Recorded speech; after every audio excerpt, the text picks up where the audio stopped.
Très heureuse, mesdames, messieurs, de vous retrouver dans cette grande édition du journal sur Canal Congo Télévision. La journée du soldat congolais a été célébrée ce vendredi 17 mai 2024 par les forces armées de la République démocratique du Congo. Représenté le commandant suprême, le chef de l'État, Félix-Antoine Tshisekedi Tshilombo, le vice-premier ministre, ministre de la Défense nationale, et ancien combattant Jean-Pierre Bemba Gombo a déposé une gerbe de fleurs au mémorial du soldat congolais au rond-point Forescom dans la commune de Gombe. Autre détail avec Maxime Makabo.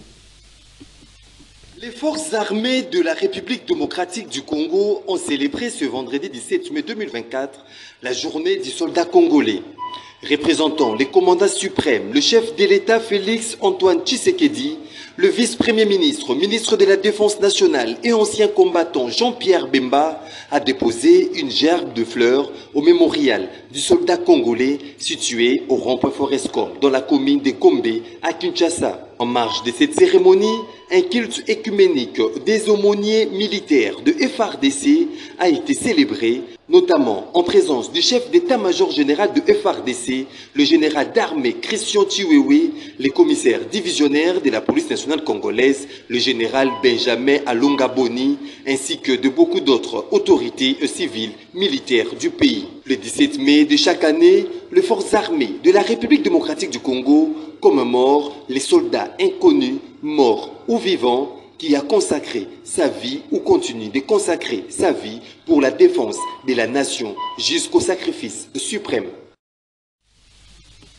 Et sur place au mémorial du soldat congolais situé au rond-point Forescom où a été déposé de gerbes de fleurs, notre reporter Lola Kenyamba a tendu le micro à quelques officiers de l'armée. Suivez.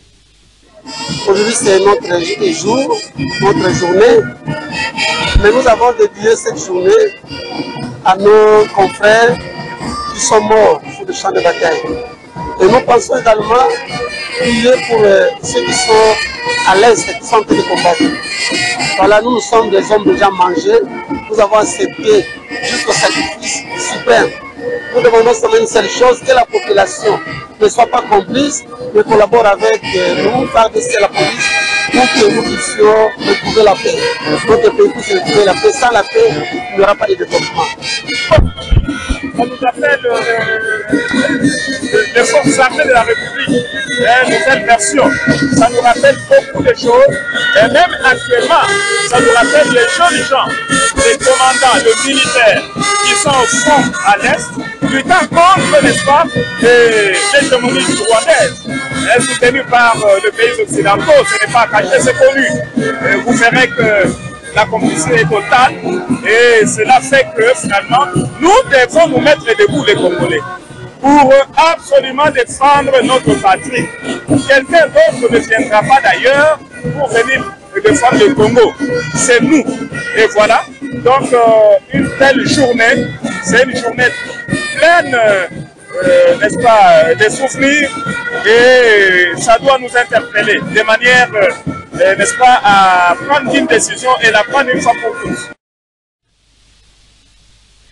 La date de 17 mai était anciennement célébrée comme fête de la libération de la FDL en référence à l'entrée à Kinshasa de cette coalition de rébellion qui avait fait chuter le maréchal Mobutu.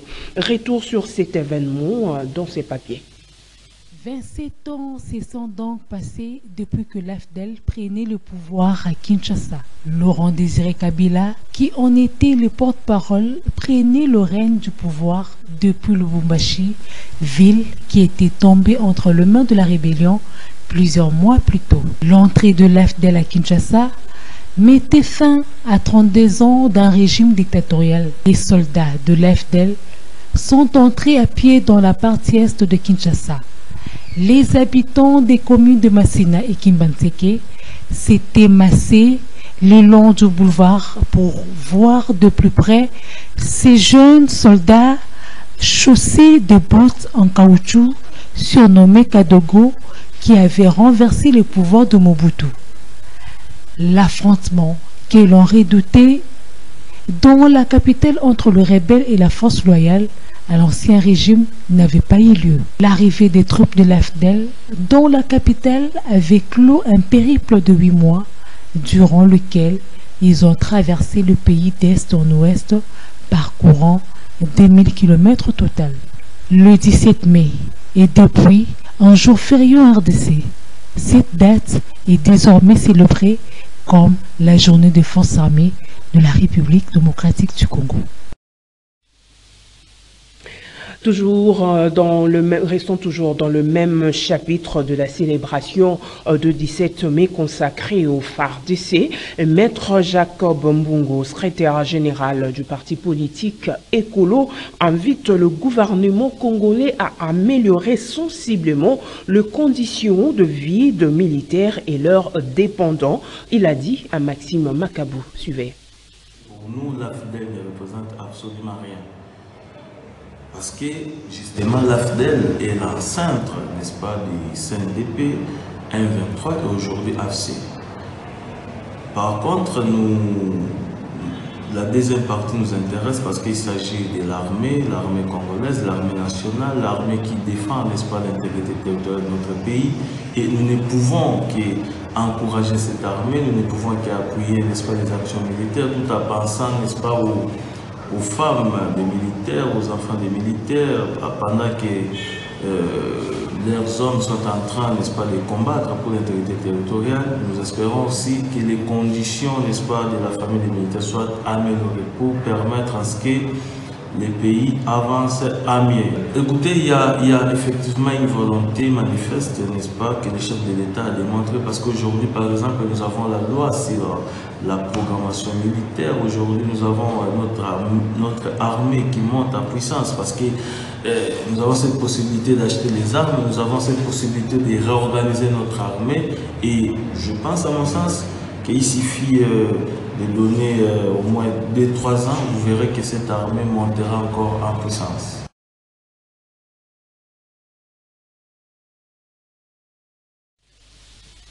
De son côté, Aimé Moukanda Mboussa, notable de Rutshuru, pense que la journée de 17 mai ne devrait pas être célébrée comme journée de libération, mais plutôt une journée de commémoration du génocide congolais de plus de 10 millions de morts enregistrés lors de l'entrée de militaires rwandais accompagnés. Mzee Laurent Désiré Kabila avait conquis Kinshasa après une année de guerre qui avait causé 2 morts. Il est au micro de notre correspondant Joël Kamabou. Chaque le 17 mai, les Congolais se souviennent de la journée nationale de libération.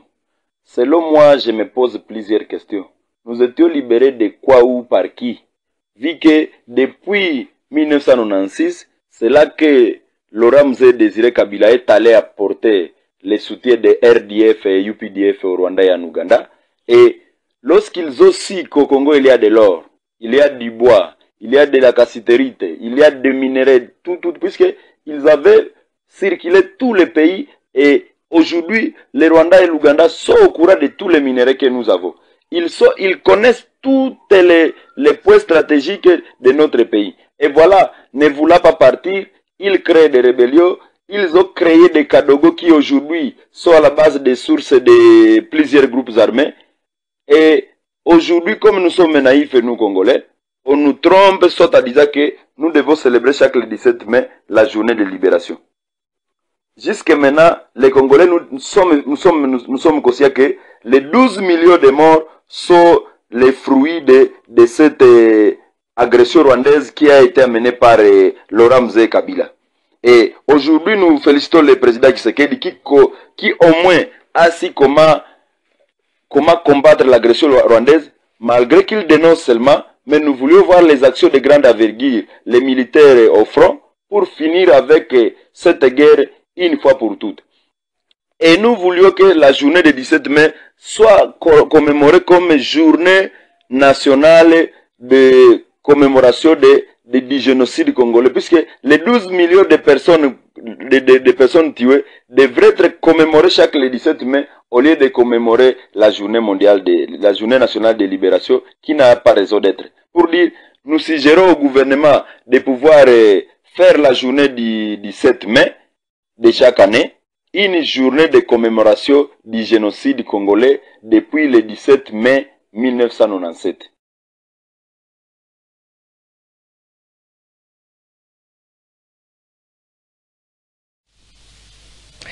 Direction l'hémicycle du Palais du Peuple à présent, contrairement prévu pour ce samedi 18 mai 2024, l'élection du bureau définitif de l'Assemblée nationale est reportée après une réunion ce vendredi 17 mai 2023 entre les élus nationaux de l'Union sacrée et les chefs de l'État, Félix-Antoine Tshisekedi. Les forces politiques au sein de l'Union sacrée de la nation devront rediscuter du ticket en tenant compte de la grande orientation qui n'est pas représentée.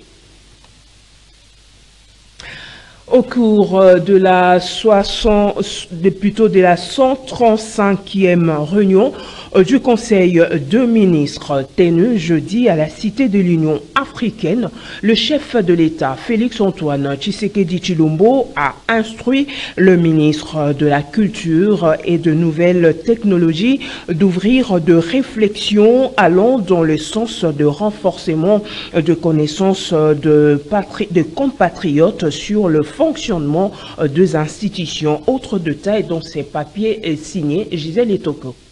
Aujourd'hui, à la veille de la commémoration du 64e anniversaire de notre accession à l'indépendance et au vu de l'intérêt porté par la population quant à la préservation de notre patrimoine commun, il lui semble donc crucial, notamment pour la consolidation de notre jeune démocratie, de renforcer la connaissance de nos compatriotes dont les plus jeunes sur les fonctionnements de nos institutions. Ceci en instaurant, par exemple, des journées d'échange avec des élus ainsi que des journées portes ouvertes dans les différents lieux de pouvoir aussi bien au niveau local, provincial, national, notamment la présidence de la République. En effet, en rapprochant nos populations des institutions, tout en veillant à ce qu'elles soient éduquées aux missions et aux pouvoirs dévolus aux dites entités, au moyen d'une pédagogie immersive, nous parviendrons à nous rassurer d'une meilleure saisine par nos compatriotes des principes, des règles et des enjeux prévalant dans la gestion de la chose publique. Aussi, cet exercice permettra sans aucun doute l'assainissement progressif de l'espace public ainsi que de la sphère politique dont les renouvellements étant attendus. Ces activités pourraient être organisées sur 3 journées successives dans une période de l'année sans qu'elles ne soient de journées nécessairement chômées. D'autres mécanismes tels que l'introduction des étudiants ainsi que des élèves de l'enseignement secondaire à l'usage des dispositifs électoraux lors de l'organisation dans les cycles secondaires et universitaires d'élections estudiantines pourraient également être envisagés en guise d'initiation. Ceci aiderait notamment à éradiquer les pratiques inciviques remarquées et courageusement dénoncées. C'est pourquoi le président de la République a instruit les ministres ayant la culture et la nouvelle citoyenneté dans leurs attributions, sous la supervision du Premier ministre, d'ouvrir la réflexion, suivant sa vision des Ketsio. Une note d'information irrelative devrait être présentée au Conseil de ministres prochainement pour une éventuelle prise en charge dans l'exercice budgétaire 2025. Et puis l'humanité a célébré ce vendredi 17 mai 2024 la journée internationale de télécommunication et de la société de l'information numérique au service du développement durable. À cette occasion, le ministre de Peuté Nautique Frédéric Kibassa Maliba pense que le défi à relever dans ces secteurs en République démocratique du Congo reste implémentation des infrastructures de télécommunications de TIC. Maxime Makabou pour le reportage. La célébration ce vendredi 17 mai de la Journée mondiale des télécommunications et de la société de l'information offre l'occasion d'explorer comment l'innovation numérique peut aider à connecter tout le monde et à débloquer une prospérité durable pour tous. Avec des 2,6 milliards de personnes toujours non connectées, les écarts numériques flagrants entravent l'innovation dans une grande partie du monde. Le ministre congolais de PTNTIC, Frédéric Kibasa Maliba, parle ici des défis que compte relever le pays de Félix Tshisekedi dans le secteur des télécommunications. Les Républiques démocratiques du Congo sont des défis qu'il faille prioritairement relever. Son Excellence, Monsieur Félix Antoine Tshisekedi Tshilombo, président de la République et chef de l'État, a placé la transformation du numérique parmi les priorités de l'action gouvernementale, avec un accent particulier porté sur les efforts de déploiement des infrastructures à fibre optique et satellitaire, afin de créer les conditions de la réduction de la fracture numérique et accélérer ainsi aux objectifs de développement durable. Le gouvernement de la République s'est engagé dans la révolution numérique en initiant la réforme du cadre légal, sectoriel, ayant abouti à la promulgation de la loi cadre relative aux télécommunications et aux TIC, ainsi que l'ordonnance loi portant sur le code du numérique. Sous le leadership du chef de l'État, avec l'appui de partenaires financiers, le gouvernement de la République va construire d'ici 5 ans 35 000 km de fibre optique dans le cadre de l'implémentation du backbone national et engage des pourparlers pour des projets de construction d'infrastructures au sol afin d'offrir des liaisons satellitaires complémentaires. La transformation numérique comme moteur de développement durable est un défi pour les générations présentes et futures. Le gouvernement de la République exprime en ce jour toute sa reconnaissance aux opérateurs et aux prestataires au secteur des télécommunications et des TIC œuvrant dans notre pays pour leur apport dans la mission de l'inclusion numérique au sein de notre société. Notez que c'est en novembre 2006 que la conférence des plénipotentiaires de l'Union internationale des télécommunications avait par sa révolution numéro 68 décrété le 17 mai de chaque année Journée mondiale des télécommunications et de la société d'information. Et puis sachez également l'intersyndicat de l'ONATRA proteste contre la mise en concession du port de Matadi. En croire son président Armand Ossassé qui annonce une manifestation ce lundi 20 mai. Ce contrat va causer du tort à la société. Il a été joint au téléphone par Pauline Mboyo. Suivez. D'ailleurs, nous dénonçons et puis nous sommes très mobilisés. Pour votre information, il y aura une grande marche le lundi. Un contrat léonin, un contrat qui viole les dispositions de l'article 56 de la Constitution. C'est-à-dire quoi? Ce contrat mettra fin et va causer des torts à la société, aussi bien au niveau du pays. Parce qu'il y aura des graissages, plus de 5 000 agents seront chômage et on a, selon les contrats, 15%, les privés 85%. Et les 15% représentent 2 millions de dollars à l'année. Non, là, c'est privatiser, c'est simple, vendre les ports. Et nous ne pouvons pas accepter ça. Parce que ça va nous causer du tort énorme. Donc, voilà, c'est ça. Oui, l'ONATRA sera privé de ses moyens parce que lors de négociations au Palais de la Nation, nous avons les protocoles d'accord signés par toutes les parties. Parce que c'était si les invitations du président de la République à travers le directeur de cabinet. Et il a été mentionné la résiliation pure et simple de ce contrat pour 2 raisons. 1, du point de vue production, ce contrat mettra fin à la vie de l'ONATRA. Donc l'ONATRA n'existera plus. 2, l'impact négatif sur le plan économique et sur le plan sécuritaire. Parce que ceux qui vont prendre la gestion des ports de Matadi, ce sont des Français. Et les mêmes Français-là, c'est les mêmes personnes aujourd'hui qui ravitaillent les ennemis de l'Est. Et nous ne pouvons pas accepter. Aujourd'hui, nous plairons l'Est. Demain, nous allons plairer l'Ouest. Oui, oui, les Qatariens, c'est juste masquer l'image, mais c'est les Français qui sont derrière ça. Vous savez, le président de la République a toujours parlé protéger les acquis. Et qu'aujourd'hui, un groupe de gens qui sont tout autour de la présidence, ce qui passe que le président de la République, c'est l'ami. Oh, l'ami personnel du chef de l'État, c'est le peuple. Et messieurs les journalistes, je vous rassure, vous allez vivre les images, ça ne passera pas. nous sommes très mobilisés. Notamment.